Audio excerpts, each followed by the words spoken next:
Down in the city streets, we see a man making a mad dash to escape something, but just when he starts to think he may be safe, shadowy figures begin to emerge from the smoke. And while he doesn't know how they knew it was him, he knows he is about to get jumped for sure. They throw smoke grenades on the ground, and from that smoke, men in all black emerge to attack him. However, this guy is no pushover as he single-handedly takes down an entire squad of armed soldiers with nothing but his bare hands. The men in black begin to launch sharp needles at him, but he dodges them while doing backflips and pulls out a knife so he can start counterattacking. He then proceeds to stab the next few ninjas that attack him before continuing his attempt to escape. It looks like we've got ourselves a really good main character, but things start taking a downward spiral as he gets stabbed in the neck by a knife. He got stabbed some more, but I'm sure he'll be fine. I was wrong, he has been decapitated, and the leader of the ninja squad takes a picture to confirm his death and a successful mission before he leaves to return back to base with the rest of the ninjas. Elsewhere on a farm, this man is living the simple life of a farmer, and you can tell he enjoys every bit of it. After loading his truck with corn, he drives off to return to his house, and by evening he's spending some time fixing up his motorcycle. He then notices someone approaching him, so he turns around with his soot-covered face and finds his little boy trying to scare him. The boy jumps into his father's arms after he was found out, and his wife soon comes out to join them. And I hate to be that guy, but if that's his wife, this guy's life is way too good for nothing bad to happen. Once they've had dinner and their son has gone to bed, the man is cleaning up the dishes while his wife watches the news and sees a report of the incident of a man being murdered in a back alley. The corpse seemed to have several stab wounds and was decapitated, so the people speculate that it may have been the doing of a criminal organization. This gets the attention of the two as his wife wonders if this was done by the people she thinks. Their son comes back into the room, but this is a serious discussion, so they don't want their son hearing about this. The man goes to put the boy back to bed, and while walking back to the living room, he checks the security cameras he has set up all throughout the farm to make sure they are still safe here, and nothing shows up, so he calms down a little. He gets back to his wife and asks her what's wrong, so she explains that she is worried about the way that guy in the news was killed. And not just that either, as even after doing extensive research on him, there was no information found about what that dude does in his personal life, which could just mean he's an otaku. But Mary believes otherwise. The man tries to calm her by saying no one would ever find them here, so there's no reason to be so worried, yet she is still concerned that the Reaper might locate them. The man assures her that this wasn't the work of the Reaper because the Reaper always worked alone, but this was clearly a coordinated jumping, so there really is nothing to be worried about. They go on with their family life as normal, having fun and bonding together, but once everyone is asleep, the man makes sure to keep vigilant and patrol the grounds to make sure his family stays safe. The murders continue happening in the city, and local authorities are stumped because they know it has the same characteristics as the past 3 similar occurrences, but there are still no clues or connections between the different victims that they know of. That night, when everyone has gone to bed, there is an ominous red color outside, and the man gets up because he feels like something is wrong. He tells Mary to stay in bed for now while he goes to deal with it, so he heads downstairs into the living room and looks out the window. With a second glance, we see those ninjas standing there just staring him down, but now that he has been noticed, they smash through the window and throw their spikes at him. The man dodges them and gets himself ready to take down the intruder as they come at him with swords. The fast-paced action continues as the man slashes away at the ninjas and kills them mercilessly. But then he hears the voice of his son screaming upstairs, so he gets distracted and nearly has his head taken off. He manages to break away and tries to run upstairs to get to his son. But with his back turned, he gets stabbed through the throat by some of those needles and falls to the floor. He is still trying to drag his body up the stairs, but the poison is starting to get to him, so he is much slower in his reactions than earlier. He staggers over to the bedroom to get to his family, but what he finds there is truly horrifying. While his wife did put up a great fight in taking out a bunch of ninjas, she was ultimately overwhelmed and has been slain by the ninjas. And this one must have been personal because the ninja team leader is smiling like he is really proud of himself as he stabs her neck once more to really let it set in that she's dead. The man is overcome with grief, so even after he gets stabbed in the back with tears in his eyes, he continues trying to make it to his wife and son, but he soon falls over dead from his injuries.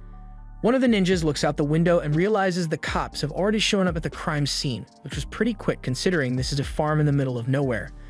The leader checks the man's pulse to make sure he is dead and satisfied with his results. He tells his team to pack the bodies of the dead ninja and leave before the cops enter and discover the dead bodies of the man and his family. The man's body gets taken to a morgue, and while lying there awaiting an autopsy, he suddenly opens his eyes and crawls off the table. Then the memory of his wife and son being killed comes back to him as he is sprawled out on the floor.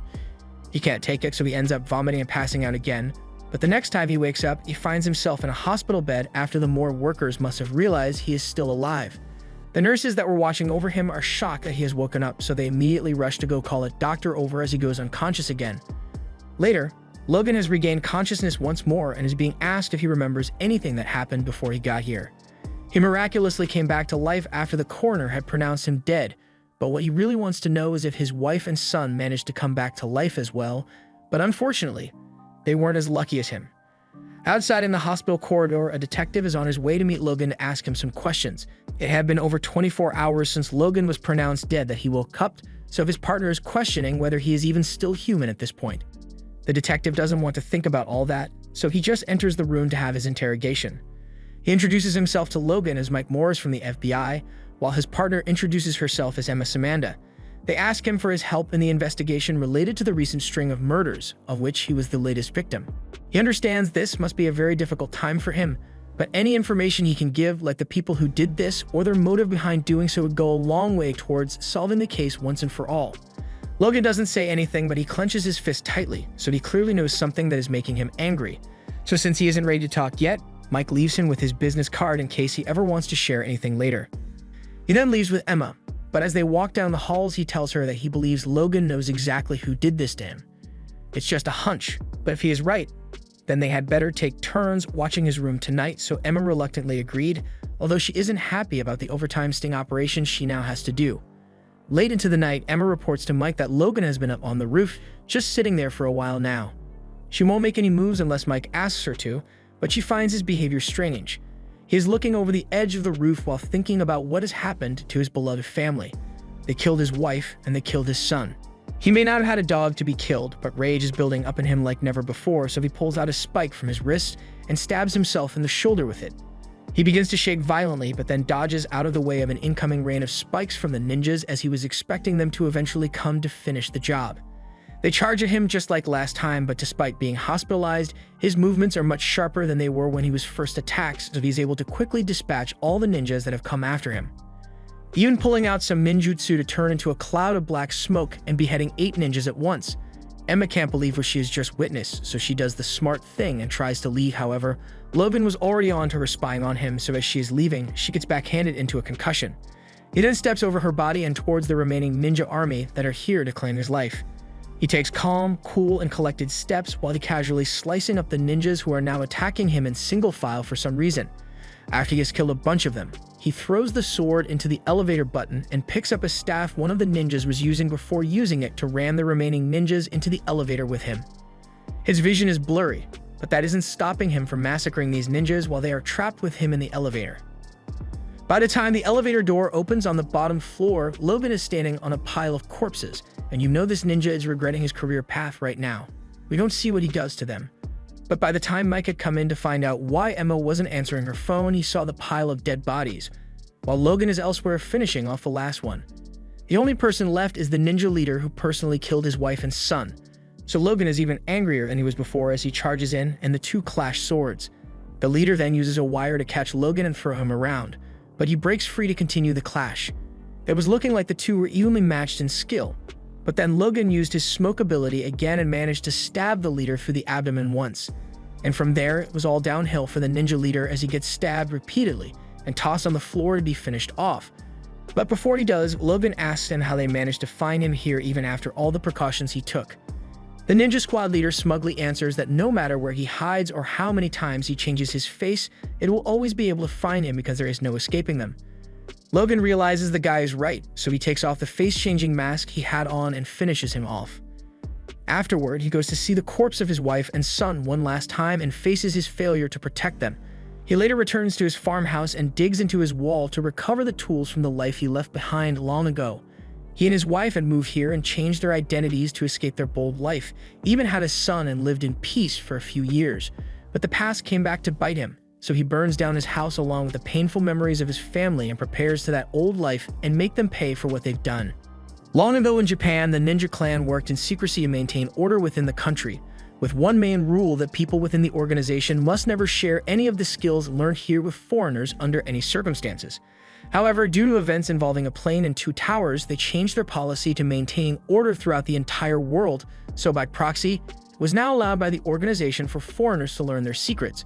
The goal of benefiting Japan always remained. Under the new management, anyone who disobeyed orders or disliked the new way of doing things was deemed a defector and would be excommunicado. They would subsequently be hunted down and eliminated, just as we've seen happen to Logan, whose real name is apparently Hagen. He snaps out of his nightmare, and we see he had been torturing the ninja team leader to get information, but the strain on his body was too great, so he ends up collapsing on the ground. Just then, he hears the familiar voice of an old geezer who he had never thought he would see again in this lifetime. The old man is a Dr. Hagen had been going to back in the day, so having heard about what happened to his family, he offers his condolences. He also asks why Hagen isn't wearing his disguise right now, so Hagen informs him that the organization has found a way to find them even with the disguises on, so it is now completely useless. That's bad news, but changing topics, the old man complains about Hagen always being beaten up so badly when he sees him. But then again, he is a doctor, so Hagen only comes to see him when he is injured. The old man takes a look at his arm and can tell that he used his secret art of Stark awareness during a fight, which left his arm in its current bruised state. He warns him that if he uses it again, it would be the end of him. But then he takes a look at Hagen's back, and with a wound like that, he should have been dead already. Personally, he doesn't understand why he is alive either, nor does he even want to be alive, but whether it was dumb luck or something keeping him alive, Hagen just wants to get out there and get his revenge. The doctor tells him that even with how strong his body is, it would still take him at least a week before he could make a full recovery, but Hagen doesn't have 1 week to wait. He just needs to be able to move again. And then he will go out and get some answers from those uninvited guests. And after he does, he will hunt down every last person that was involved in what happened to his family. The doctor thinks it is crazy to attempt to take them down by himself, but that's not going to stop him from trying. The doctor agrees to do as he requested, so Hagen is knocked out with a needle, and by the time he wakes up, he's been successfully patched up enough to restore bodily functions, and he even left a care package of essentials behind for him. Hagen takes a look in his backpack and finds that business card that Mike left for him back when he was in the hospital, but he'll leave that for later because right now he's got a date with that ninja team leader. He begins stabbing him in the gut with a knife several times, causing the ninja great pain, but he says this isn't going to be enough to break him into giving up information because ninjas are training to never crack under torture. Hagen knows that to be true, but this isn't about getting information out of him. This is nothing more than revenge for what he has done, so Hagen spends hours stabbing the ninja over and over again until it is morning. 2 days have passed of being stabbed over and over, and Hagen is finally ready to end it, so he splashes the guy with a jerry can of gasoline, which wakes him up. The ninja starts trying to mess with Hagen by recounting how much he enjoyed stabbing his wife to death.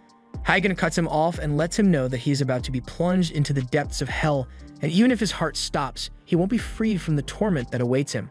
He then drops the match and watches as the fire engulfs and burns his body into a mass of char.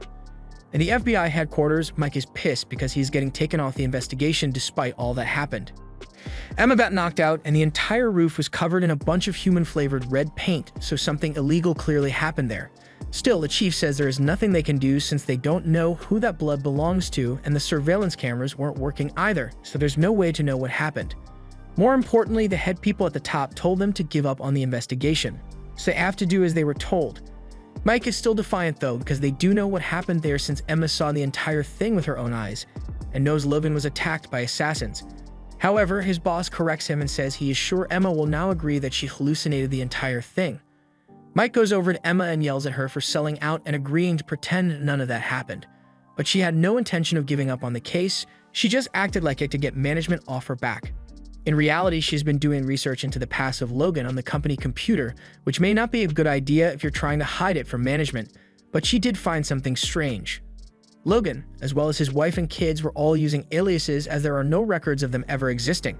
Something shady is definitely going on, and Mike is going to get to the bottom of it. Meanwhile, Hagen has begun to travel around the country to look for the people he wishes to take revenge on. He goes to several different locations, but he comes up empty-handed each time no matter where he looks. Eventually, he ends up in a bar located in the middle of nowhere, where there is no such thing as body cams, so the police out here are free to do all the harassment and extortion they wish. The bar owner gives them all the money he has, but they aren't satisfied and start beating him up when the other cop notices Hagen sitting there, quietly drinking his beer, and he decides it is time to add a new victim.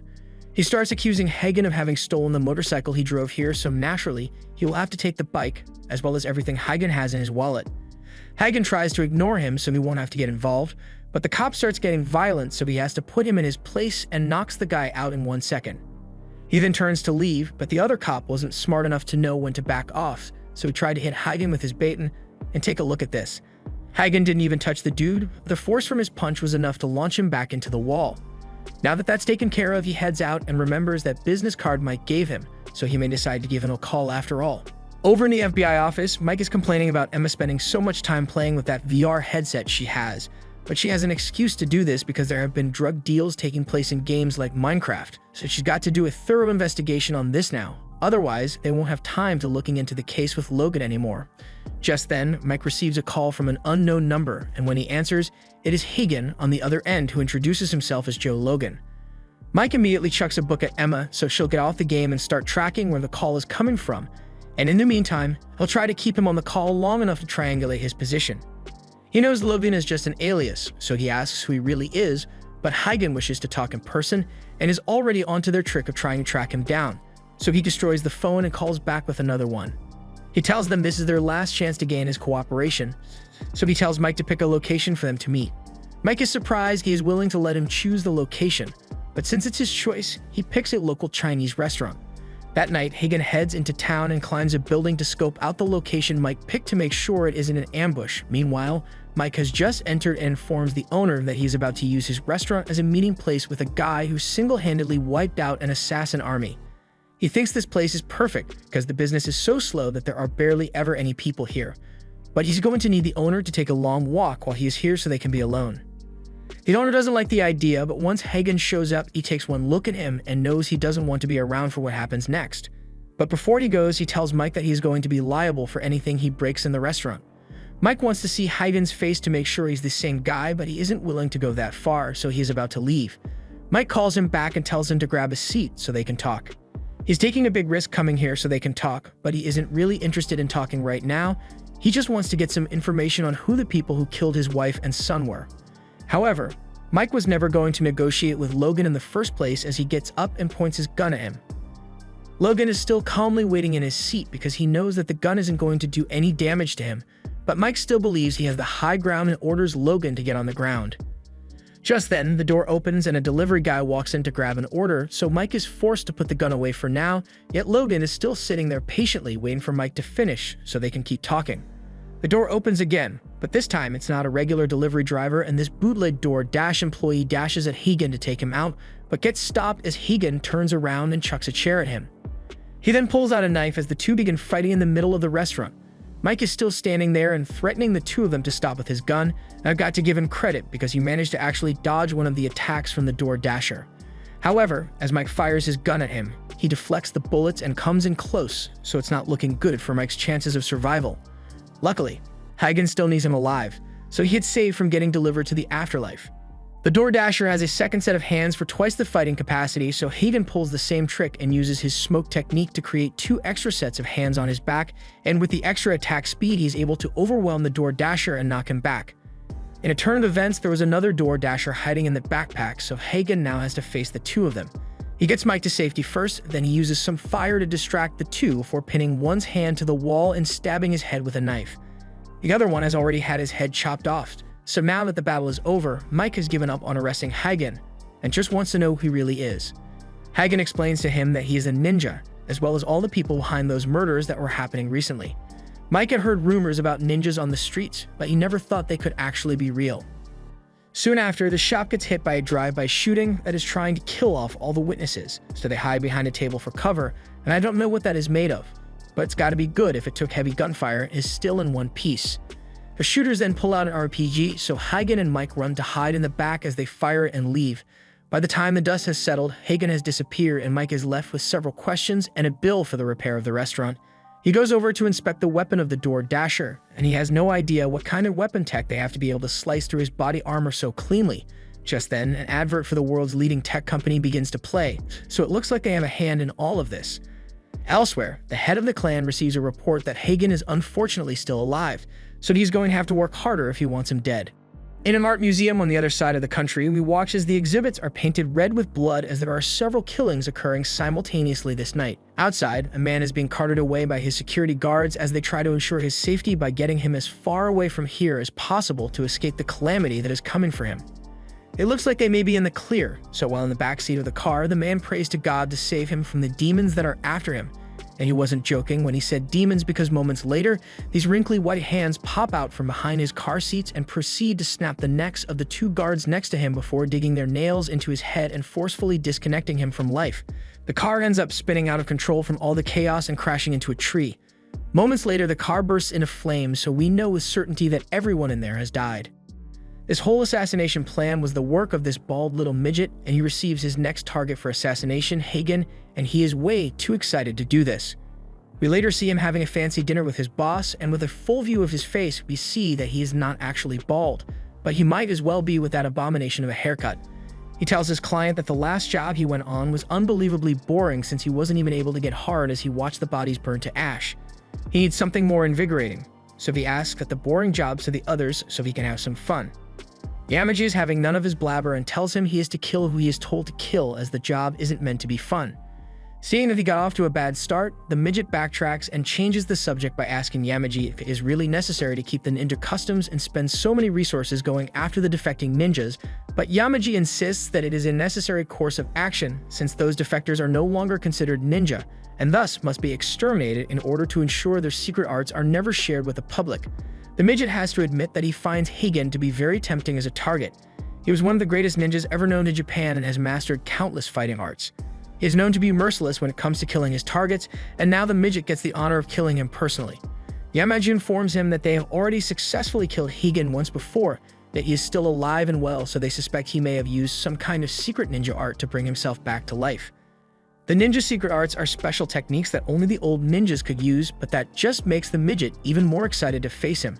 The organization needs to make sure they finish him off next time, so preparations are being made at this very moment to ensure he is killed properly this time, but the midget thinks it would be much better if he just left the killing of Hagen for him to handle alone, since he is practically edging to get a good lick at him.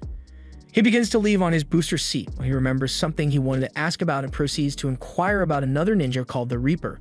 We get a look at this Reaper as he has just finished taking out a bunch of ninjas and faces his former master. The master calls out to Zai and tells him brandishing his blade without pride, and what he does is nothing more than violence. Zai has been killing the defected ninjas for the organization, who also happen to have been his former comrades, but the organization is corrupt to the core, so the only reason they are going through so much effort to kill the ninjas that defected is because they fear them. The former master prepares his sword for the inevitable clash and continues by saying the ninjas who chose to hold onto their pride like him and Defect will not fall to the likes of them, and the fact that they failed to kill Hagen is proof of that. The tension rises as the two stare each other down, waiting for someone to make the first move. The master breaks the deadlock first and unleashes a powerful strike of wind, which should have been unavoidable. However, despite using his secret art, Zai remains unharmed and emerges from the dust with his casual demeanor. The master doesn't know how he managed to dodge that strike, but doesn't matter because he can just perform another one. However, before he redoes his strike, he takes a second look at Zai and realizes this dude isn't holding his sword anymore. I don't know when he did it, but the sword in question is currently in the middle of the master's sternum. His mask is also destroyed, and the master can't even be mad about it because he got beaten before he even knew it. He just says, "I guess I'm dead," as he falls to the ground, saying if he falls into the pits of hell, he'll be waiting for the day Zai joins him down there. Back to the meeting with Yamaji, the midget thinks the Reaper must be wanting to go after someone as powerful as Hagen as well, and that may be true. But Yamaji has already issued an order to him forbidding any kind of engagement with Hagen, so they are not allowed to fight at all. Meanwhile, at the police department, we see how badly Mike screwed over the Chinese restaurant guy because after the destruction that broke out there as a result of his meeting, the police department decided to frame the owner as part of a Chinese money laundering scheme to pin the blame on somebody. Mike knows the accusations are a complete lie, but this guy couldn't care less what upper management tells him to lie about as long as he gets to keep his job. There's nothing Mike can do in this situation, and he soon gets called out by his boss. They head out to a lake in the nearby park where his boss tells him to keep his nose out of this stuff. He won't be able to keep his out of trouble if he keeps digging so deep, and he has only got a few more years before retirement, so he should just keep his head down until then so he can sit back and drink whiskey while fishing for the rest of his days. His boss will even gift him a state-of-the-art fishing rod, But Mike isn't too receptive to the gift, as he knows it's probably going to be an AUZA product, and he doesn't want to give up on finding the truth. His boss is done talking to him and does the only thing he can think of to keep Mike from sticking his nose where it doesn't belong. He tells him not to come into work anymore since he's clearly too tired to make any wise decisions, but he isn't fired, just on paid leave until his retirement day. This is the best advice he can give him as someone who used to be partners with him. Elsewhere in an abandoned building, we see Hagen as he is blacksmithing something and hammering away. As he stares blankly into the flames, flashes of the memory of his dead family fill his mind, and it is so overwhelming that he ends up puking his guts out in the corner over there. After the panic attack subsides, he steadies his breathing and calms down before noticing that someone is approaching. A car pulls up to the building, and once it is parked, Mike walks out with a box full of stuff. He complains that this place was way too remote for him to find with his GPS, so it took him a lot of effort to get here. But Hagen likes it that way since that means no one would ever come here. The two head inside and have a discussion about the blades that the attackers were using back in the restaurant. After analysis, it seems like they were made with a special alloy, and this special alloy is only produced by AUZA, so it is plain to see that there is some kind of connection between them and the ninjas that attacked. Mike says he will do a little digging to see if there is anything he can find, but AUZA is most definitely very dangerous since they have the entire FBI under their control, and now they want to try to keep him quiet. Hagen tells Mike that they killed his family, so he is going to hunt down every last person there and make them pay for what they did. That means Hagen is planning to murder them all. But just to make things clear, Mike is still on the side of justice, so if it comes down to it, they'll have to arrest Hagen for his crimes. But with that being said, there are still a lot more dirt bags at the FBI that he's going to need to handcuff first. Mike suggests that the two form a truce so they can help each other accomplish their goals, although he had never thought he would be working with anyone as shady as an actual ninja.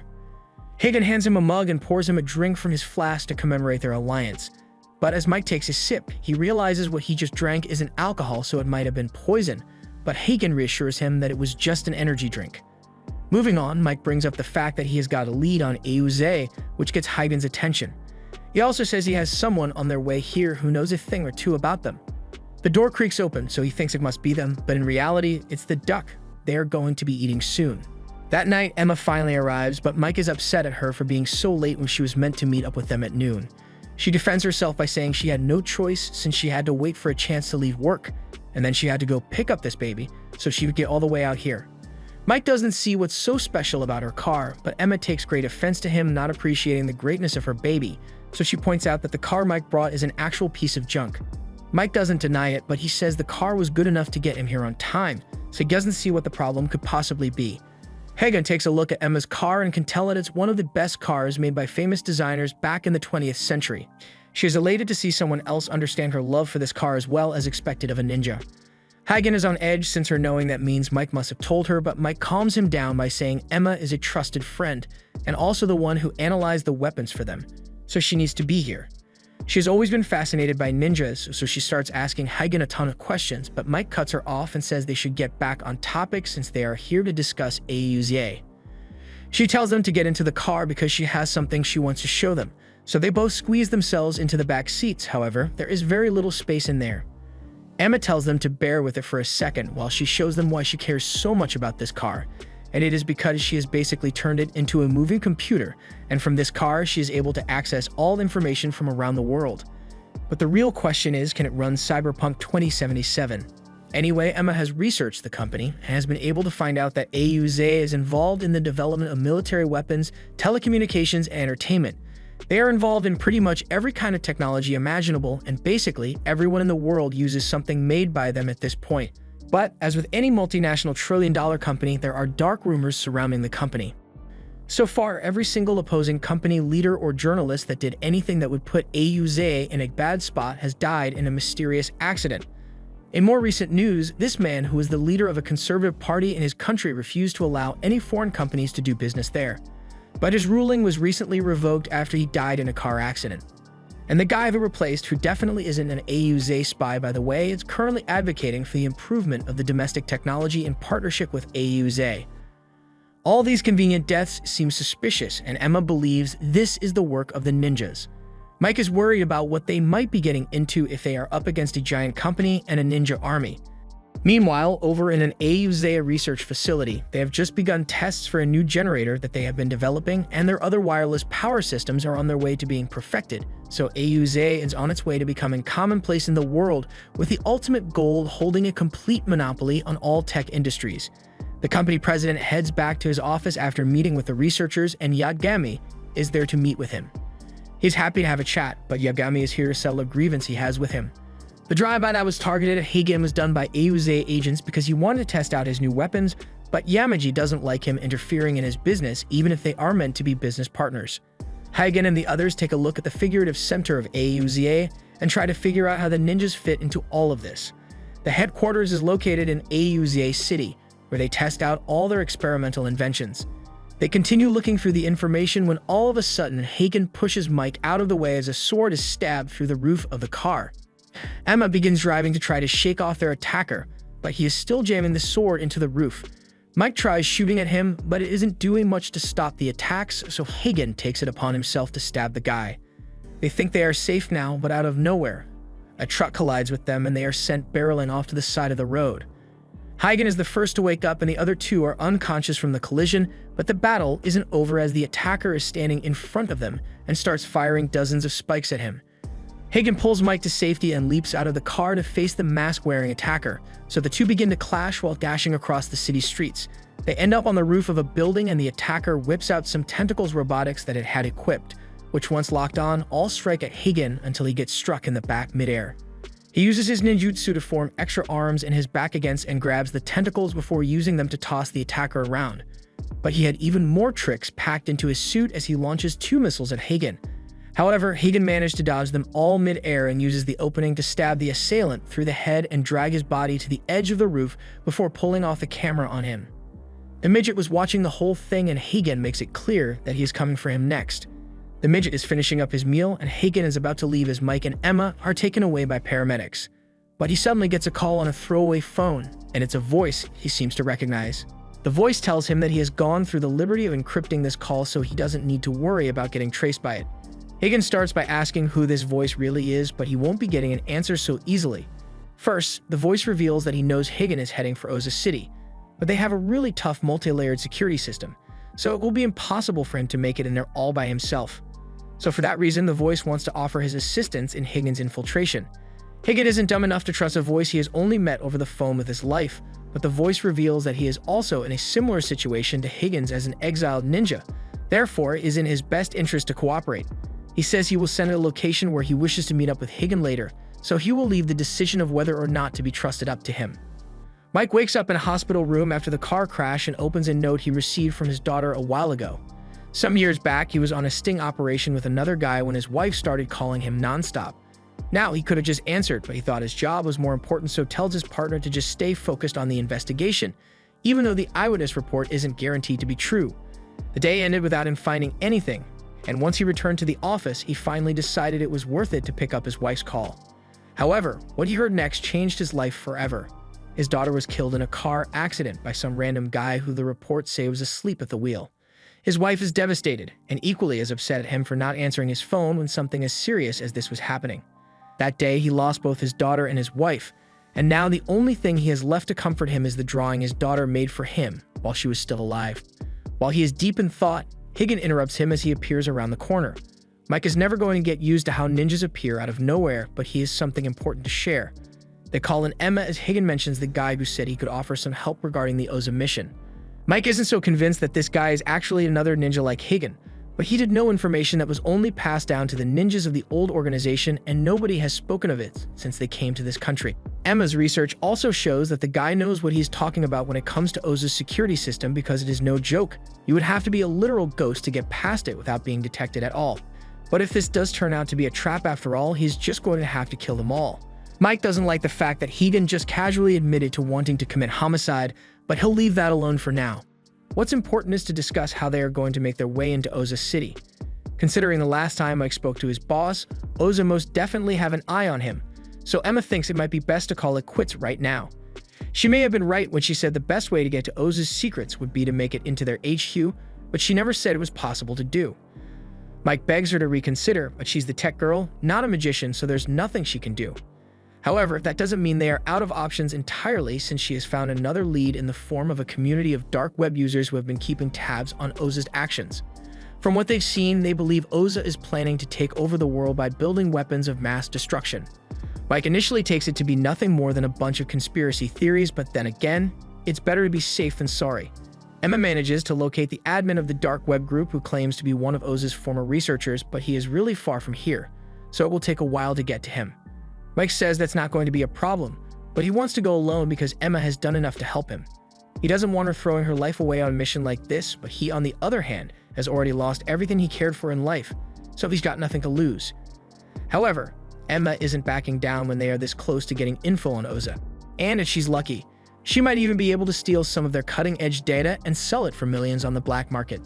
Since she isn't giving up, they all agree to stick together, and Hagen gets up to leave until the others are ready to head out. However, before he goes, Mike asks him if he ever told his wife that he was a ninja. Hagen replies that his wife knew all about it since she was also one. The two of them just broke the ninja code of staying emotionally distant from other ninjas. That puts Mike's life into perspectives, since even a ninja like Hagen chose family over work. The head of Oza has called a meeting to discuss how to take down Hagen, since he seems to be quite the formidable fighter. The little midget makes fun of him for glazing Hagen so much, but he doesn't mind glazing as much as necessary so long as he gets the data he so desperately wants. In fact, if warranted, he would be willing to have his assistant give him Gluck Gluck 9000 if it would provide decent data. And she is also willing to do anything her boss asks her to do. Jokes aside, Oza's director asks what the plan is, since Hagen is most definitely going to show up here next, but he is told to rest assured since Oza City is 100% impenetrable. He doesn't like it when people use the word 100% secure because that's just begging for someone to break through. However, before he goes on, he asks Big D if he is listening to the meeting. Big D is definitely listening, but he has got more pressing matters to attend to, like making sure his fade stays as fresh as possible. And if Hagen so much as dents the afro, he'll personally ensure that he dies. The midget tries to make a joke about Big D's big banana, but Yamaji has grown tired of listening to his idle chatter and uses what I can only describe as a forced choke to keep him silent. He states that everyone is aware of how dangerous Hagen is by this point, so the plan remains the same. They have to learn how his technique works in order to defeat him, and they can just leave Mike alone for now since he isn't much of a threat to them yet. They shouldn't make things more complicated than they need to be. The head of Oza doesn't like being ordered around, but at the same time, he agrees with everything Yamaji just said, so the meeting is adjourned. On the ride back, he asks his assistant Dilly how far she thinks Hagen will be able to make it into the city before he gets killed. It's not that he is feeling threatened by Hagen, but he is rather excited to get to see a ninja go all out. He hopes to get some really useful data from this. Meanwhile, the Reaper tells Yamaji that he would be happy to go after Hagen right now if he orders it. However, Yamaji tells him to sit tight because he plans to send the others in first so they can force Hagen to reveal his technique. Their deaths will be inconsequential to the organization, and it is only a matter of time before they achieve their true goals. And as he speaks, his operatives have broken into a building where they took out all the guards and stole some top-secret government documents. And after they had completed their mission, they simply faded into the night. We now see a flashback to the night Hagen was acknowledged by the ninja organization and was given a name of his ninja name. This is proof of the three's skill and power as ninja, so they should take great pride in them. From that moment on, they were called Hagen, Zai, and Mari, but that was not all they were going to receive as part of their ceremony. They would also be given special techniques which they were not permitted to share with anyone, even among themselves. After the ceremony was completed, they all sat down for the evening. Mary seemed to be really happy to have a name, but Zai finds it hard to get used to. Having a name means they are no longer expendable ninjas who cease to exist once they are killed. Now they will always be able to remember each other and the bond they have formed. To commemorate the occasion, the three share a drink together and laugh as Hagen accidentally chokes on his. Some time passes and they are sent on a mission where more random security guards have just been killed so they can infiltrate the house of an important person. The man fires a gun at them, but we all know guns are basically useless against them, so he ends up getting stabbed through the head as they enter the bedroom. Mary at the time notices something over in the closet, so she goes to check and finds the man's wife and child hiding. Now, normal protocol is to murder any witnesses on sight, but Mary was having second thoughts about killing the child, and that single moment of hesitation was enough for the woman to unload a full clip into her body. That forced Mary's hand to stab her in the neck, but she was already severely wounded, and is about to go down as the first ninja to be taken down by Gun no Jutsu. Hagen came to check up on her, just as more security guards began to unload more rounds in their direction, so he threw a smoke grenade and jumped out the window while carrying her. He emerges later with Mary, who is unconscious from being underwater for so long, so he gives her CPR until she regains consciousness. Afterwards, they took shelter in a nearby cave where Mary tells him to leave her behind for the sake of the mission. He refuses to do so, so she is prepared to end her life right here due to the shame of failing her mission and getting it with a gun. Fortunately, Higan noticed soon enough to allow himself to catch the blade inches away from her neck. She reminds him of the ninja code to not get emotionally attached even to allies, but Higan already decided to break that code the day he met her. The two then share a kiss together. Hours later, Zai finds them bundled up in a corner of the cave. And that was the moment their problems with the organization started. Back to the present, Mike is trying to get a hold of Higan as he's on his way to meet the source they found on the dark web. However, he gets a phone call from his boss at the same time. He isn't happy with what Mike has been up to recently, but he is free to do what he wants since he isn't assigned any cases right now. However, the case is different with Emma since she still has to report to her direct boss. This means she can't accompany him anymore, which is fine since Mike didn't want to drag her into this in the first place. But before they go their separate ways, she asks if he happens to be hungry by any chance. Meanwhile, Higan is contacted by the mysterious exiled ninja who is glad he made the decision to accept his help. First, he wants Higan to understand exactly how Oza's security system works. It functions entirely on their independently developed technology and checks in advance if vehicles approaching have permission to enter. If any uninvited guests are detected via the scan, then the drones will immediately open fire. Additionally, the airspace above the city is entirely covered in an electromagnetic barrier that only allows rain to pass through. Therefore, entering from above ground will be impossible. For that reason, Higan will be entering through the underground facility that they use to manage all the sensors they have built throughout the city.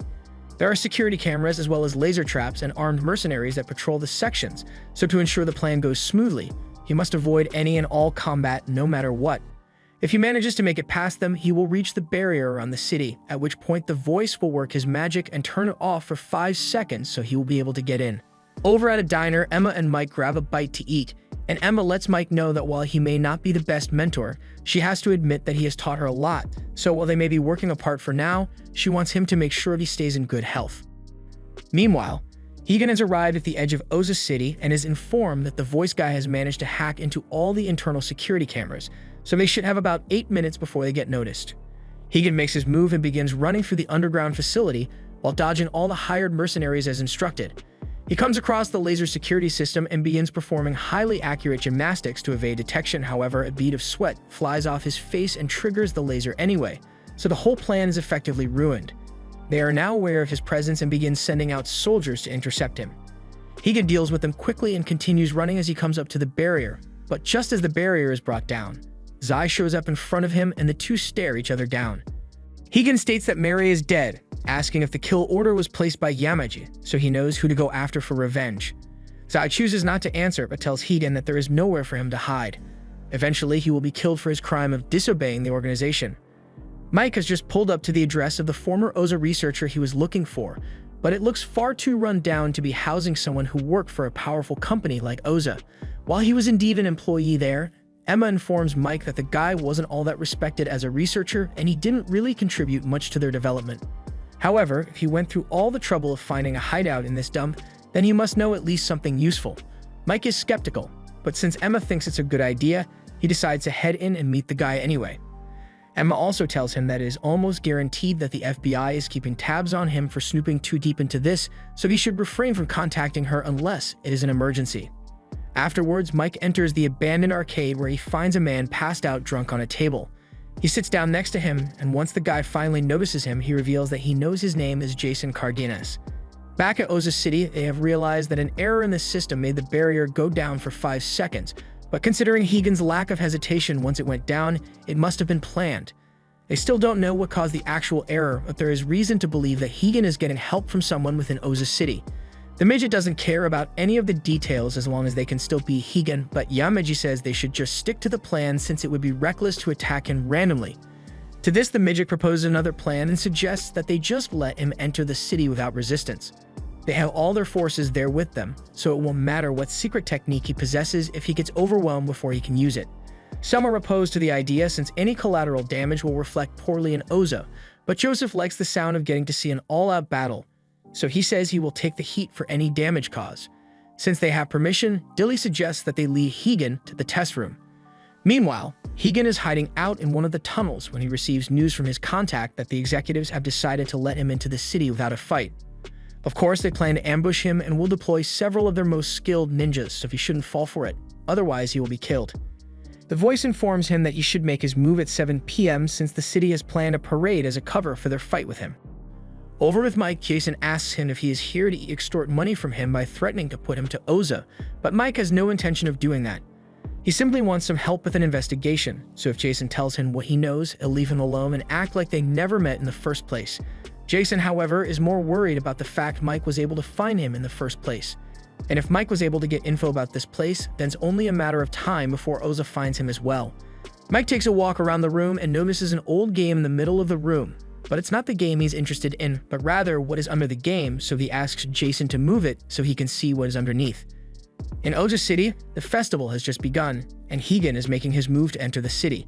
He is being watched by all the organization leaders who anticipated his approach, and as he enters the sewer, he finds himself set against an army of ninjas. Mike makes his way into Jason's secret room where he has set up a whole secret server room for his hacking needs. He takes a seat in his chair and begins ranting about how he will bring Oza to the ground after how they treated him. On paper, it says he voluntarily resigned from his position, but in reality, he got hounded by the company until he was forced to quit. He can understand Jason's frustrations, but from how he is acting, he may have been fired for his personality.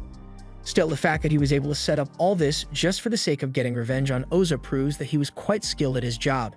Jason is almost certain that Oza is involved in some really shady business, but no one ever believes him when he says that, so he decided to dig up dirt on them and put it out there for the world to see.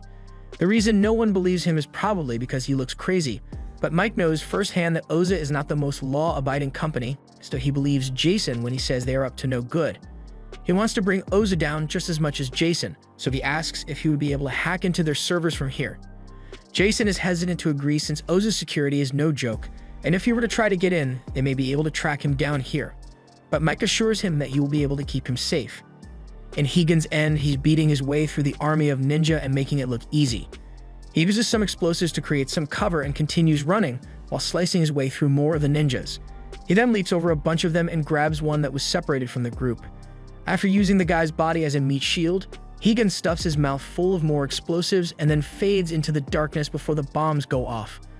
Jason is working his computer genius magic and is trying to gain access to their servers. Unfortunately, it is beyond his capabilities to do something like take down all their servers, but Mike says that's fine since all they need is to get info from the server. Once Jason has gotten in, they access some of the technical department's servers and find some research reports from their latest experiments. Although it's not the illegal stuff they were looking for, so they keep looking until they find the system's source code, but that's still not going to be useful. Jason tries looking elsewhere, but even after doing jazz hands over the keyboard, his access keeps getting denied. Eventually, he gives up on trying to access the top secret files and just takes a look in one of the internal servers to see if anyone messed up and left some files out, and fortunately, someone did just that. A folder named Bound was left out which contained a list of fake names likely for the spy operatives that they are planting in organizations all over the world. But as Mike looks a little closer at the list, he notices something really worrying. Emma's name is on that list as well. He doesn't get much time to think about it though as alarms start going off as Oza has caught on to their hacking scheme and blocked Jason's access. Jason's security system also lets him know that they have some gun-wielding soldiers after them. They make their way into the server room and have their guns ready to fire at the slightest movement. Mike and Jason are hiding behind a counter when Mike turns on the switch to the game machines, and that draws the mercenaries' attention as they immediately open fire on them. And while they did that, Mike and Jason made a run for it to Mike's car and drove away before they could be shot. The only explanation for how they were found so easily is that the FBI must have told Oza about his plans here, so mercenaries were sent out to silence both he and Jason. Meanwhile, Higan also has to deal with some of Oza's mercenaries, but unlike Mike, he is someone they need to fear. After a smoke canister is thrown their way, we can't see what happened, but it's safe to say those three are no more.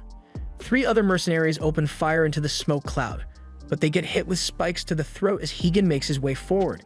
But while he was doing all that, Mike and Jason are fleeing for their lives from the mercenaries after them. Mike tries to make a call while Jason is freaking out over his hideout having been compromised, but Emma isn't answering and they've got bigger problems to deal with as the mercenaries are catching up. They begin firing at the car, but Jason isn't able to drive any faster than this since the car's a piece of junk. Mike decides to hang outside the window and shoot a couple rounds of cover fire while Jason sees a truck coming towards them and has the brilliant ideas to nearly crash into it, so it takes out the mercenary cars instead. One of the merc cars is taken out, but the other is still closing in on them, so Mike tells Jason to slow down and get behind him. As he does, Mike then takes aim and headshots the mercenaries on his first shot, but Jason was celebrating too soon as they still had to deal with the one in the driver's seat. Mike fires a shot through the window, and as a result, the car spins out of control and crashes.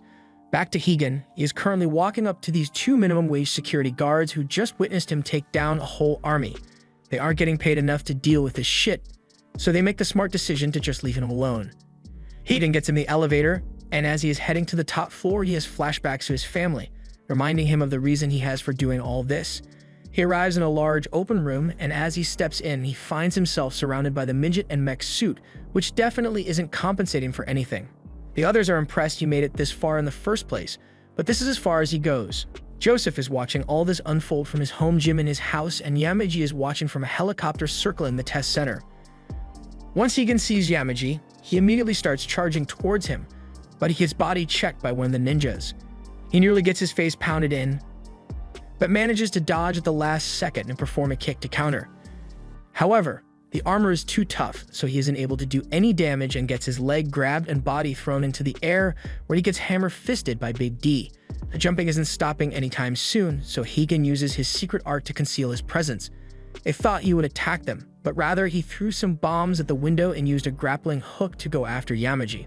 Before he could make it all the way up, the line gets shot off, so Hegan ends up falling to the ground and has his spotlight shown on him. Hegan lays there for a moment and thinks about his family one last time as he has accepted that he may die here. But if he's going to go out, he's not going out without a fight, so he prepares to use that special technique again, even though he knows it will eventually kill him if he uses it now. He pulls the needle out of his arm and stabs himself. But in that same moment, he gets hit by Dilly and is sent flying to the others. They were about to attack again, but Hegan turned the tables mid-fight and stabbed one of them in the head, yet the armor still protects him from fatal damage. He throws another smoke grenade to block their vision, and with his increased speed, they are unable to keep track of his movements at all. He continues stabbing them in an attempt to find a weak point in their armor, but so far it looks like it is really impenetrable. Hegan is prepared to use another one of his secret techniques to break through, but before he can finish the hand sight, he gets stabbed through the chest by a few spikes. After that, it all went downhill for Hegan, as he was hit with several kicks from the midget and got tossed around like a soccer ball until he was basically lifeless. Just when it looked like it was over, Zai appears and walks over to Hegan, who still tries to fight, but doesn't have it in him to do much more than throw weak punches. Zai knocks him back to the ground and tells him it is time to finish things once and for all, so he pulls out his sword and raises it to behead Hegan. Hegan has accepted his fate and no longer has the will to fight back, but just before he could be killed, the ninja in the pink suit stepped in and saved him. No one can believe what just happened, but before the others can step in to stop her from helping Hegan, their suits are turned off by an EMP device she had planted earlier. She then grabs Hegan and jumps off the side of the roof while throwing a bomb at Zai to keep him off their trail. On Mike's end, we see that Jason is trying to carry him to safety after he got shot, but the extent of his wounds are unknown, and with Hegan, he was just barely conscious enough to understand what just happened. But even if he survived thanks to this unknown ninja, what will he do now that he has failed to get his revenge? Zai and the others walk over to the edge and look over in utter shock at what their teammate has just done, but the midget doesn't seem to care that the pink ninja helped Hegan because it just means there are two people to hunt now. The media has already begun their cover-up on the situation here, claiming the explosions from last night were just a happy little accident. However, the operatives on the ground receive a coded message informing them of the betrayal of one of their ninjas, and the fact that she is currently on the run with Hegan. Yamaji wants them all to make sure that neither she nor Hegan are able to leave the Oza city. A little while later, Hegan wakes up in a capsule, but before he can start moving, the female ninja from before warns him that he needs time to heal, even with the bonus of this nanomachine technology. She knows he must be wondering why she would save him in the first place, but it all begins to make sense once she removes her mask and reveals that she is actually Emma. She apologizes for lying to him about her identity, and this isn't even her real face to begin with. Hegan asks her if she was ordered to get close to him, and she confirms that his assumptions are correct. She reveals that the chieftain had sent her on a special mission involving the fact that Hegan died and was revived by his secret technique. She was tasked with uncovering the truth behind his technique and was told to operate under the assumption that Hegan could revive himself indefinitely. Secret techniques are only ever used in the heat of battle, so she only wanted to observe him and got close under the guise of Emma. But that's not all either, as she reveals that she is also the mysterious voice who has helped him infiltrate Oza. He asks if Mike is a ninja as well, but she denies it, saying he is just a regular civilian. Higa doesn't understand why she would work under orders of the organization, but also work to betray them on the sidelines. She explains that she obviously has her own goals in all this, but she won't be able to achieve them on her own. Also, she warns him that if he were to fight the lieutenants again, he will definitely be killed. Their battle suits are simply too strong for him to go up against, and as he has already experienced firsthand, his techniques are of little use in a fight against them. But that doesn't mean all hope is lost, since he just needs to even the playing field, and he can do that by using their own tech against them. Back at HQ, Yamaji receives news that one of the experimental battle suits that they had in storage has gone missing. It seems like the traitor had it prepared in advance so she could steal it as she saved Higan. Still, Yamaji doesn't think this will be an issue, since they can still handle Higan even if he has a new suit. Meanwhile, all of his operatives are performing a systematic sweep of the area while looking for the fugitives. Emma is currently typing away on her computer to configure the Gusoku gear for Higan. It is specially made to be able to work with all sorts of ninja techniques and integrates 600 years of ninja expertise with the cutting-edge technology of Oza. She was actually also one of the members of the development team for the suits, and as such, she knows that this experimental one is the top of the line. She just needs to add some finishing touches to it, and Higan will be able to use it to its full potential. But it's a race against the clock, since the organization might just find them first, then they're as good as dead. As the organization continues their search elsewhere, Mike wakes up in a bed next to a panicked Jason who yells at him for failing to provide the protection he had sworn he would. Mike is still feeling the after effects of getting shot, so he just rolls back over in bed, but then Jason informs him that he has been out for 10 days straight. He got one of his doctor friends to come and patch Mike up, but it came at a heavy cost to Mike's wallet. This is a swanky beach house, which is not owned by Jason, but the owners won't be back for a while, so they should be safe to hide out here in the meantime. Mike realizes that if they got found and attacked so quickly, then they must have been following him since before he even left the city. But this also lets him know that they must be getting close to finding something Oza wants to keep hidden.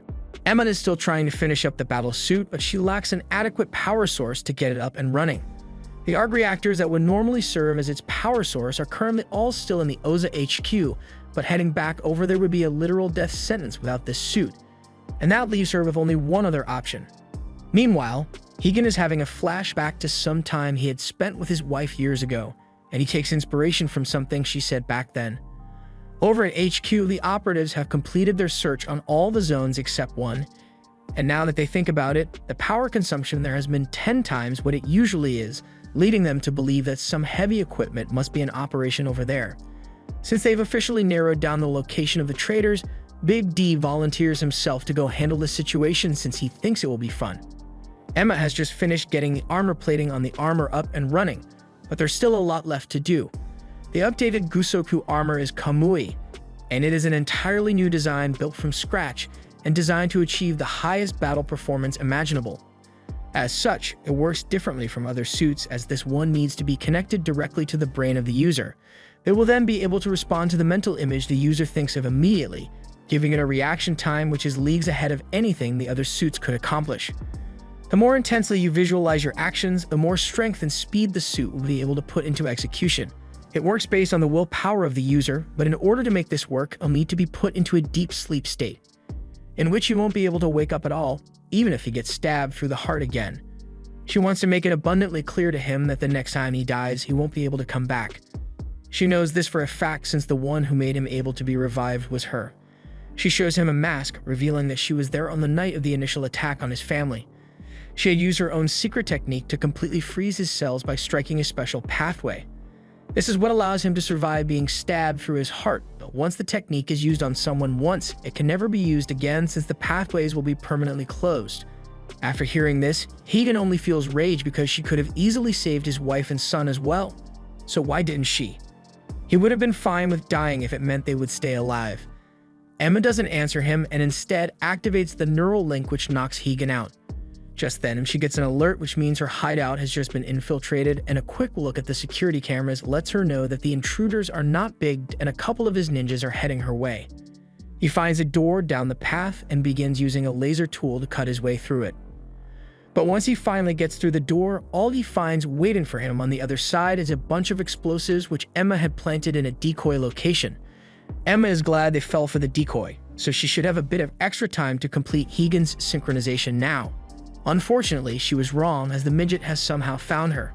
She asks how he managed to find her, and although he may be small, he's still got a big brain, so he was able to deduce that since there were barely any traces of them within the city, then they must either have died or have been constantly on the move. And since he knew there was no way they'd die, he was able to just track every vehicle in the city, and since she went into hiding, there has only been one that hasn't stopped moving at all. The synchronization rate of Higan's suit is still only at 10%, so she needs to find a way to stall the midget until Higan is ready. She makes a run for her computer as the midget was about to blast Higan, and she runs a program that makes the truck they are in tip over.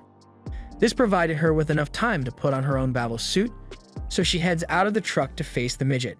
Midget is personally pretty excited that he gets to fight someone else in a suit like this, so he pulls out one of his add-ons and prepares to engage in combat with her. Meanwhile, Mike is attempting to contact Emma, but she isn't picking up for obvious reasons. He tells Jason that their next move is to track down all the people on that list, but Jason doesn't understand how Mike expects him to be able to do something like that. He can't go home anymore since his cover has been blown, and without access to his computers, he can't hack into anything anymore. Computers aren't exactly Mike's area of expertise, so he can't really help. Emma would be able to handle something like getting a computer, but then Mike realizes that he knows exactly where to find a really good computer. Back in Oza City, the clash between Emma and the midget is getting heated, and Emma seems to be on the losing end here. However, she still has more cards to play, so she pulls out several hands and virtual keyboards and proceeds to hack her way into some of the Oza systems so she can take control of a bunch of machines. She then starts throwing trucks and drone strikes at the midget and calls him out for being a disgrace to everything an ninja should be. The midget doesn't deny what she says since it's all true. In fact, he came here without telling any one of the others at the organization that he had found their location. Emma still calls him a failure of a ninja and a short freak. Unfortunately, he is into that shit, so he only starts enjoying the fight even more. He leaps into the air and is about to come crashing down on her. But before that could happen, she does something to mess with his vision and his punch ends up missing. As the midget gets back up, he now sees tons of Emmas, so he realizes that she must have taken control of his suit's optic sensors. He starts running to find which one is the real Emma, but the first few are just illusions, and while he is distracted, the real Emma shows up behind him and stabs through his suit. He shakes her off and tries to punch her, but Emma evades and fades back into a crowd of her illusions. However, even though he is being overwhelmed, Midget just keeps smiling as a timer is ticking down on his display. He then proceeds to jam his fist into the ground and use a pulse accompanied with flames to get rid of all the Emma clones, leaving only the real one. As the timer reaches 0, some recharging stations pop out of the ground, but as Emma tries to get to 1, Midget throws some bombs and destroys it while he still gets his own recharge. This leaves Emma's suit without power and her completely at the mercy of whatever Midget wants to do. He begins taking his sweet time pulverizing her body, but inside, Emma is still trying to hold out a little longer so Higan can awaken.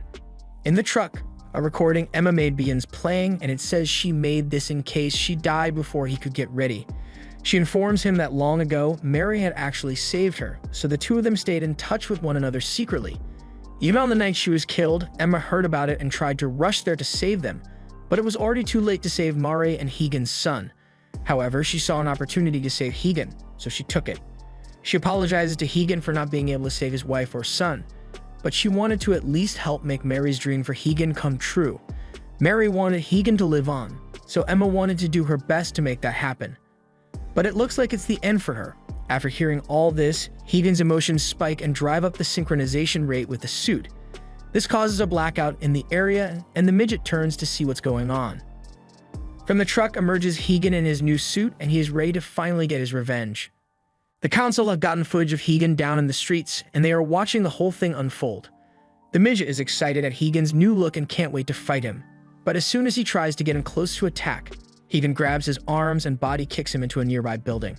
He then slowly walks up to him while drawing his swords to finish him off. But Midget wasn't down and out yet as he uses his fire breath as a surprise attack. And although Higan is able to dodge by jumping into the air, Midget is right on his tail as he appears behind him. The two then begin trading blows as they fall to the ground, and Midget is loving every minute of the battle. He fires off some heat-seeking missiles at Higan, so Higan is forced to run away to avoid them.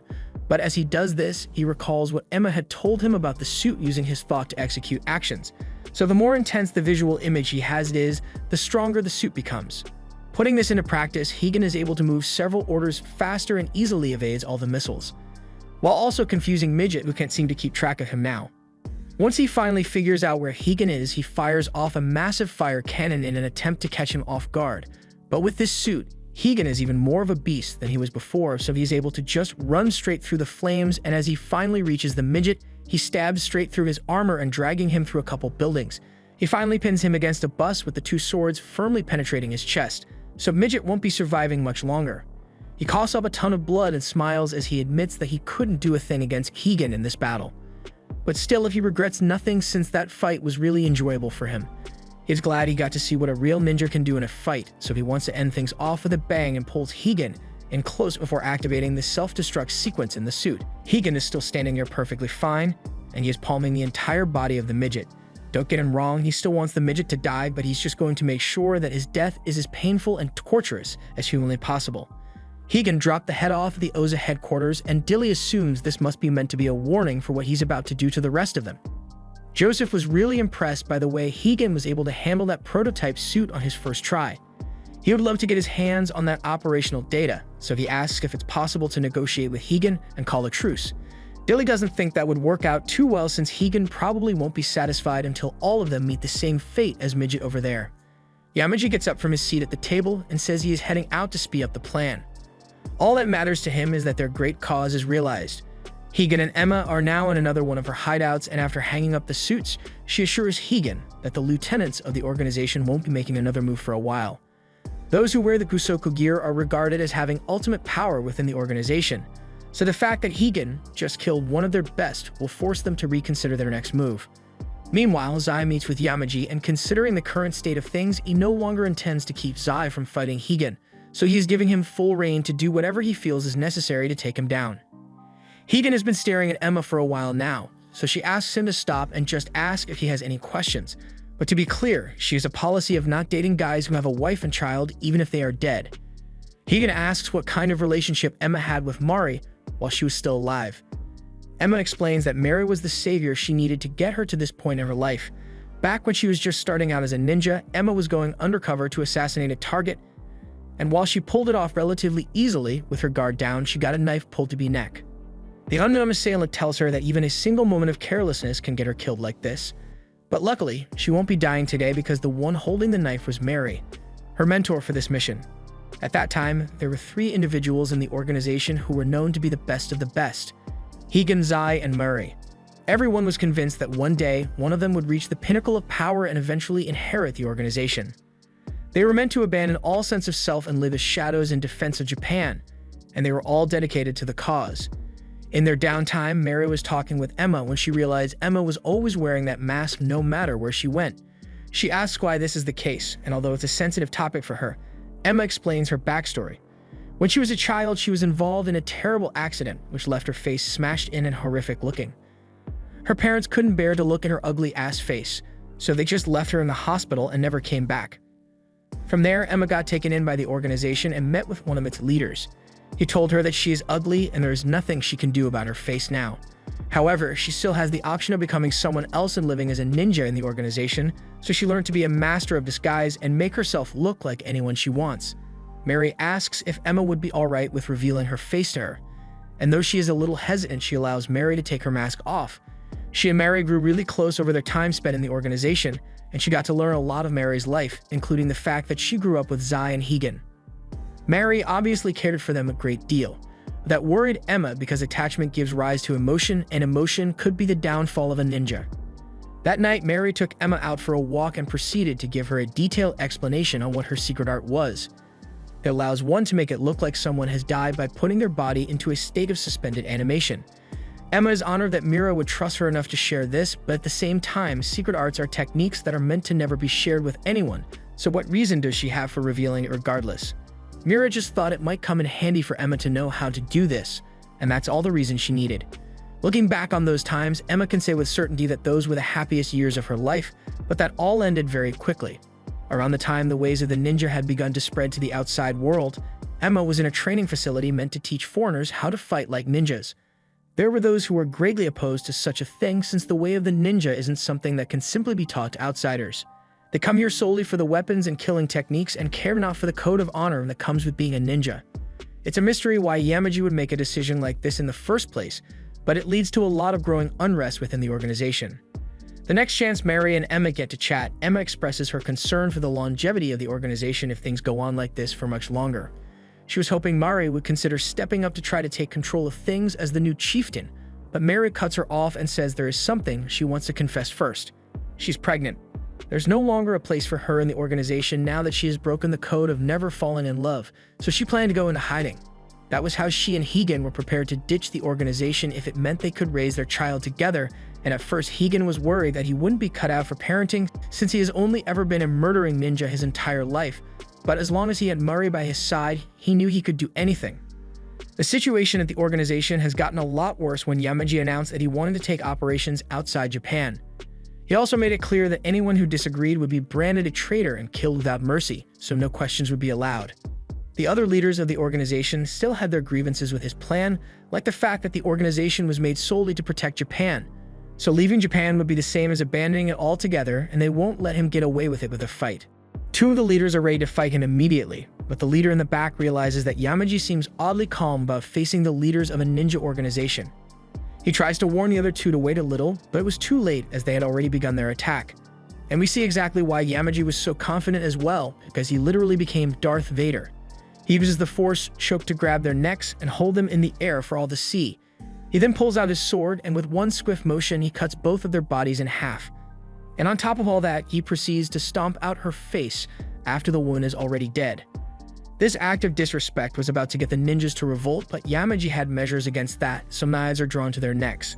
People don't like the decision because it would mean losing the true ninja way, but Yamaji declared that he was the perfect ninja, so as long as he is still alive, the ninja way would live on through him. And the choices here are either to accept that or die, so no one complains about it.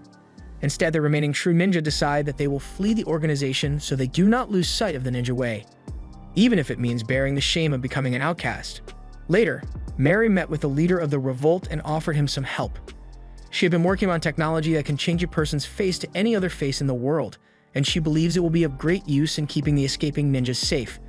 After leaving, Mary was walking home when she realized that she was being followed, and by none other than Emma. Emma reveals that she had been given a special mission from one of the leaders who died at the hands of Yamaji. Her duty involved determining whether Mary was a suitable candidate to take over the organization, and in the event that she was found to be unworthy, like maybe breaking the ninja code, Emma is required to kill her. The one who gave that order is dead, so Mary asks why she can't just let it go, but Emma wants to at least fulfill the man's last wishes, so she asks Mary to give up on her baby and go back to living as a ninja once more. As soon as those words left Emma's mouth, all bets were off. Mary was not playing anymore. The two begin to fighting, and Mary could immediately tell that Emma was more skilled than she had initially shown. Having to fight Mary is the last thing Emma wanted since she thinks of her as a parent figure, yet they still clash one more time, and Emma is able to put a knife to Mary's throat. Mary admits that she lost and asks if Emma was going to kill her now, but she isn't sure what to do. All she has ever wanted was to live as a ninja, but the organization is nothing like it was before. However, running away and hiding for the rest of her life is too pathetic for her to do. If the two options she has are both terrible, then she's going to go out on her own terms instead. She attempts to stab herself through the gut, but at the last moment, Mary catches the blade. She tells Emma that she never knew what family was, but this baby has shown her what family feels like. And in that same way, she sees Emma as a member of her family, so she wants her to live on. After they reconcile, Mary asks Emma what she wants to do from now on, so she tells her that she will be staying at the organization for the time being and keeping track of the things they do. And after everything she has learned, she knows what Yamaji is planning to accomplish, his master plan. Oza has developed a brand new reactor system which generates more power than the world has ever seen before, and all while being both more efficient and better for the environment. Naturally, there is pushback on the launch of his energy reactors caused by the people in power who don't want these reactors to become nationwide technology. So the Secretary of Energy doesn't want to agree to fast-track production yet. However, Joseph reveals that he had come prepared and went through the liberty of gathering support from some of the other officials. The Secretary of Energy knows that there is no way the people on this list would ever actually agree to sign off on this project so quickly, so he assumes that Joseph must have paid them off somehow. The officials were definitely persuaded, but Joseph assures him that bribery wasn't involved. It was more so due to the threat of having to deal with what Yamaji will do to you if you choose to decline, so he urges the secretary to sign off on it as well. Emma fills Higan in on the details of Yamaji's master plan. He intends to let Oza use his ninja army as muscle to fast-track the development of their energy systems. And once it has been implemented all across the world, he will use its new influence to take over countries from the inside. After she had become a lieutenant under Yamaji, she realized that the organization had become nothing more than puppets to Oza. So now that the pride that was once held in being called a ninja no longer exists, the only path Emma has left is to help Higan burn everything to the ground. Meanwhile, Mike has just told Jason everything that is going on, and Jason is understandably freaking out. A couple days ago, he was just a dude that was mad at his company for firing him, but now he's being hunted down by ninjas all because Mike showed up. Mike rationalizes things by saying Jason probably would have been taken out anyway since he was snooping around Oza's business, and now that he has already stuck his neck out and made himself a target, the only thing left for him to do is keep pressing forward until they find what Oza is trying to keep hidden. Jason agrees to help him, but only if Mike is able to protect him till the very end. And even then, he won't be able to do anything until he gets a computer he can use. He recalls that Mike recognized one of the names in the Oza database, so he asks who Emma is supposed to be, and Mike has a lot of unpacking to do since he now knows that Emma has been a spy all along. Back in Oza City, all the citizens are now required to go through mandatory checkpoints because of the chaos of the battle last night. And in a truck beside this random guy, Emma and Higan are getting ready to make their escape. Once Emma has completed her program, she's able to take down all the electrical systems in the city momentarily, while also switching the truck to gas power and driving straight through the checkpoint. The guards try to order a drone strike on them, but with all the systems down, the only thing they can do is watch as the fugitives escape. Once they are clear of the city, Higan asks if Emma has any idea where Yamaji could be right now, but unfortunately, she doesn't. All she knows is that he must be somewhere putting his plan into motion as they speak. Their recent actions have forced him to act hastily, so they need to make their next move as well. Their next target will be one of Oza's unfinished power plants, and once they get there, they will use the energy to supercharge Higan's Gusoku gear. There should be some portable energy tanks that they can use since there will be an operational test tomorrow. From the intel Emma was able to gather, she knows that the other lieutenants will be there for the test, so Higan thinks it will be the perfect opportunity to force them to reveal Yamaji's location. Emma reminds him that he needs to stay focused while fighting since the Gusoku gear runs better the less distracted he is, so he needs to find a way to tame the rage he feels inside. However, that is easier said than done. That night, Eden spends some time thinking about the family he lost while Emma works on optimizing the gear's performance for him. She knows he is an amazing fighter, but she is still determined to do everything she can to protect him for Mary's sake. Meanwhile, at the operational test, soldiers were sent in to fight against Dilly, who was using her suit at maximum power. And I thought this was meant to be a test, but she is actually just snapping these guys' necks just because she can. While all this is going on, Joseph is in a jet above the field with the Minister of Defense, and he asks if she is impressed by what she sees.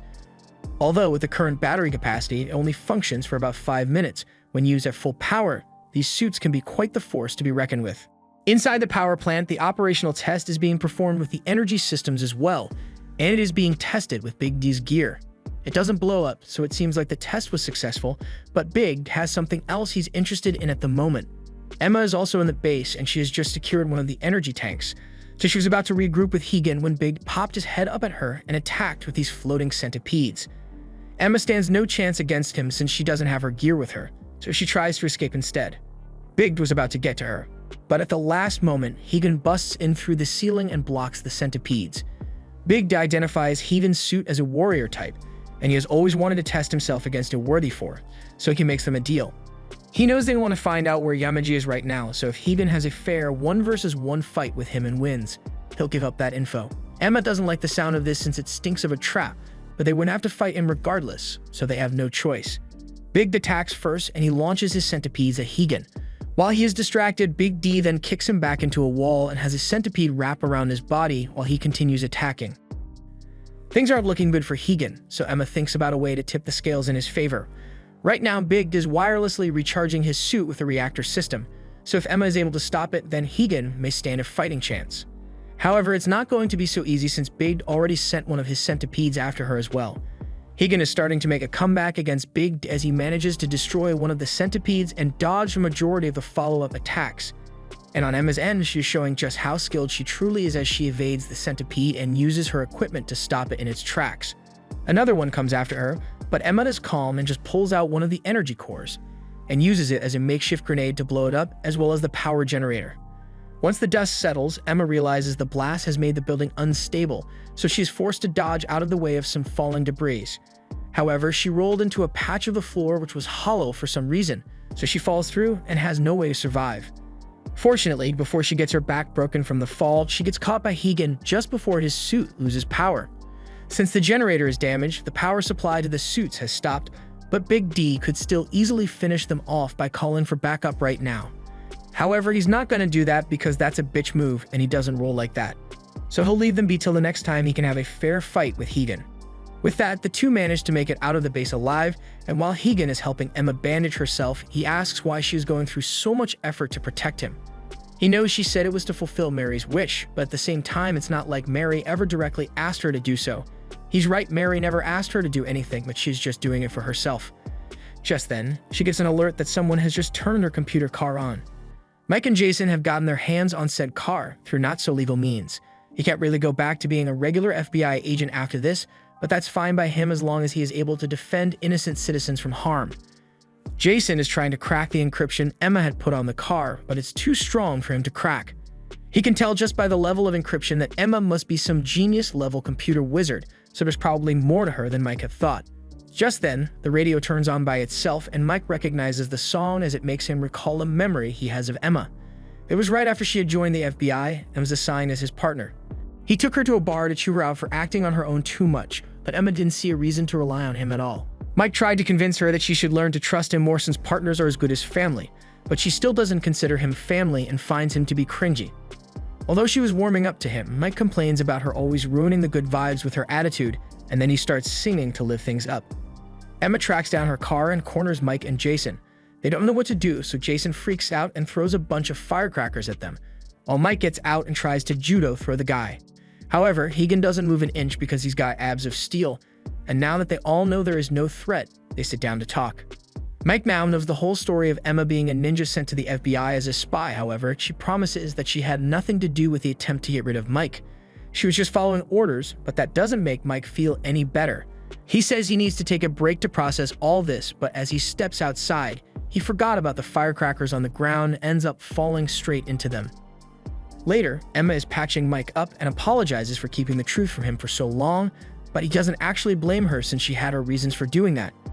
It's the same way since he will do anything it takes to protect innocent people, because that's what his daughter wanted him to do before she died. He didn't like not knowing the truth, but he isn't pissed at her for hiding things from him either. The two reconcile with one another, and the next day they spend some time looking over the evidence they've gotten of Oza's plan. They want to use their tech to take control of all energy infrastructure all over the world, however, even though they have video proof of what Oza has created. It would quickly be passed off as fake if they tried to use it as evidence, because who's going to believe ninjas are using Ozamech suits? But that doesn't mean they can afford to just sit by and watch them seize control of the world. Meanwhile, Joseph is having a hard time dealing with the aftermath of the attacks Higan and Emma did. He assures the ministers that he will keep control of the situation, but there's no certainty that he can maintain control. This was the end of episode 8. Thanks for watching. Subscribe to not miss the next part.